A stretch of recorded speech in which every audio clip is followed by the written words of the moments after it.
দর্শক, দৈনিক দৃষ্টির বিশ্ব বিশ্লেষণে সবাইকে স্বাগত জানিয়ে সাথে আছি আমি আরিফুল ইসলাম। মধ্যপ্রাচ্যের যুদ্ধ নিয়ে ধারাবাহিক 25তম এপিসোডে আজ আমাদের আলোচনার মূল শিরোনাম, যুদ্ধবিরতি ঘোষণা আসলেও লেবাননে ইসরায়েলের টানা হামলা, নতুন সংখ্যার আশঙ্কা। চলুন জেনে নেওয়া যাক এ ব্যাপারে বিস্তারিত। মধ্যপ্রাচ্যে প্রায় 6 সপ্তাহ ধরে চলা যুদ্ধের আপাতত অবসান হয়েছে। 2 সপ্তাহ যুদ্ধবিরতিতে রাজি হয়েছে ইরান ও যুক্তরাষ্ট্র। একই সঙ্গে স্থায়ীভাবে যুদ্ধ বন্ধে আলোচনায় বসবে দুই দেশ। তবে যুদ্ধবিরতির পরও লেবাননে হত্যাযজ্ঞ চালিয়ে যাচ্ছে ইসরায়েল।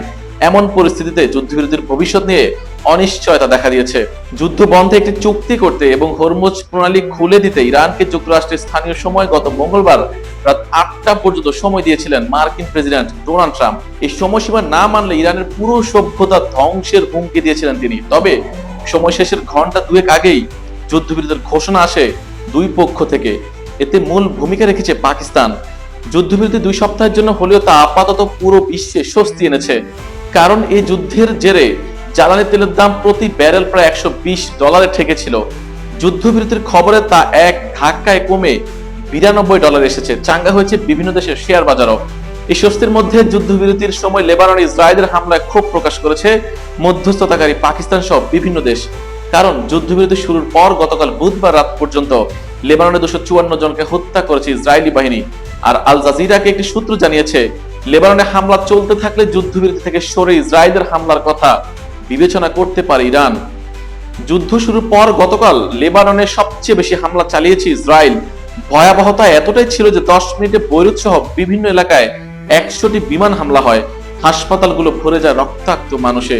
এই অবস্থায় হরমুজ প্রণালী খোলা রাখা নিয়ে অনিশ্চয়তা দেখা দিয়েছে। বিবিসি ইরানের রাষ্ট্রীয় সংবাদ মাধ্যমের বরাতে জানিয়েছে হরমুজ প্রণালী বন্ধ রয়েছে। আর এপি ইরানের ইসলামিক রেভলিউশনারি গার্ড কোর্সের বরাতে জানিয়েছে হরমুজের কয়েকটি বিকল্প পথে জাহাজ চলতে পারে। যুদ্ধবিরতির খবরে গভীর রাতেই তেহরান সহ ইরান জুড়ে রাস্তায় নেমে ঢল করে উচ্ছ্বসিত মানুষ। গত 28 ফেব্রুয়ারি শুরু হওয়ায় যুদ্ধের সবচেয়ে ক্ষতির শিকার হয়েছে ইরান। দেশটির সর্বোচ্চ নেতা আয়াতুল্লাহ আলী খামেনি সহ বেশ কয়েকজন শীর্ষস্থানীয় কর্মকর্তা নিহত হয়েছেন। মানবাধিকার সংস্থা HRN তথ্য মতে যুদ্ধে ইরানে মোট নিহত 3500 ছাড়িয়েছে। গতকাল ইরানিদের অনেকের মুখে ছিল একটি কথা, ইরানের 10 দফার ভিত্তিতে আলোচনা শুরু হচ্ছে, তাদের শর্তেই যুদ্ধ শেষের পথে। যদিও যুক্তরাষ্ট্রের সঙ্গে আলোচনা নিয়ে ইরানের অভিজ্ঞতা ভালো নয়, আগেও আলোচনার মধ্যে মার্কিন হামলার শিকার হয়েছে তারা। সেদিকে ইঙ্গিত করে আগেই হুঁশিয়ারি দিয়ে রেখেছে ইরানের Islamic revolutionary guard corps IRGC।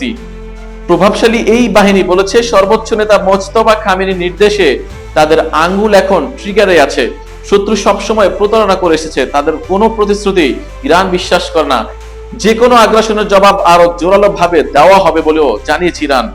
ইরানের 10 প্রস্তাবের প্রধান বিষয়গুলো হলো ইরানের বিরুদ্ধে আগ্রাসন স্থায়ীভাবে বন্ধের প্রতিশ্রুতি দিতে হবে, মধ্যপ্রাচ্য থেকে সব মার্কিন সেনা সরিয়ে নিতে হবে, ইরানের ওপর থেকে নিষেধাজ্ঞা তুলে নিতে হবে, ইরানের কিছু নিয়ম অনুযায়ী হরমুজ দিয়ে সীমিত পরিসরে জাহাজ চলবে, পরমাণু অস্ত্র বানাবে না ইরান। সব পক্ষকে যুদ্ধবিরতি মানার আহ্বান জানিয়েছে বিভিন্ন রাষ্ট্র। যুদ্ধবিরতির মধ্যে লেবানন ছাড়াও গতকাল মধ্যপ্রাচ্যের বিভিন্ন দেশে হামলার খবর পাওয়া গেছে। তেল শোধনাগার ও বিদ্যুৎ কেন্দ্র লক্ষ্য করে ইরানের ক্ষেপণাস্ত্র হামলা প্রতিহত করার কথা জানিয়েছে কুয়েত। ইরানের ক্ষেপণাস্ত্র ও ড্রোন ধ্বংস করার কথা জানিয়েছে সংযুক্ত আরব আমিরাত। কাতার ও সৌদি আরবও ইরানের হামলা ঠেকানোর কথা জানিয়েছে। এমন হামলার মধ্যে সব পক্ষকে যুদ্ধবিরতি মেনে চলার আহ্বান জানিয়েছেন জাতিসংঘের মহাসচিব অ্যান্তোনিও গুতেরেস। লেবাননে হামলা শান্তি প্রক্রিয়া বাধা সৃষ্টি করতে পারে বলে আশঙ্কা প্রকাশ করেছেন শাহবাজ শরীফ। যুক্তরাজ্য, France, Italy, Germany, Canada, Denmark, Spain সহ পশ্চিমা দেশগুলোর নেতারাও যৌথ বিবৃতি দিয়ে সব পক্ষকে যুদ্ধবিরতি কার্যকর করার আহ্বান জানিয়েছেন। এই পরিস্থিতিতে শান্তি প্রক্রিয়ার শেষটা ভালো হবে কিনা তা কয়েকদিনের মধ্যে বোঝা যাবে বলে উল্লেখ করেছেন মার্কিন গবেষণা প্রতিষ্ঠান মিডল ইস্ট ইনস্টিটিউটের গবেষক রস হ্যারিসন। তিনি বলেছেন 2 সপ্তাহের এই বিরতি কি শুধুই যুদ্ধের একটি কৌশল নাকি যুদ্ধ বন্ধের সুযোগ তৈরি হলো তা এখনই বোঝা যাচ্ছে না। যুক্তরাষ্ট্র ও ইরান পাল্টাপাল্টি যেসব প্রস্তাব দিয়েছে সেগুলো নিয়ে সমঝোতা আসলেই জটিল হবে। লেবাননে হামলা নিয়েও শঙ্কা তৈরি হয়েছে, তাই বলা যায় আগামী 2 সপ্তাহ খুবই কঠিন হতে চলেছে। দর্শক, আজ এই পর্যন্তই। আগামী এপিসোডে যুদ্ধ পরিস্থিতির নতুন কোনো বিষয় নিয়ে হাজির হব। সেই পর্যন্ত ভালো থাকুন, সুস্থ থাকুন, দৈনিক দৃষ্টির সাথেই থাকুন। ধন্যবাদ সবাইকে।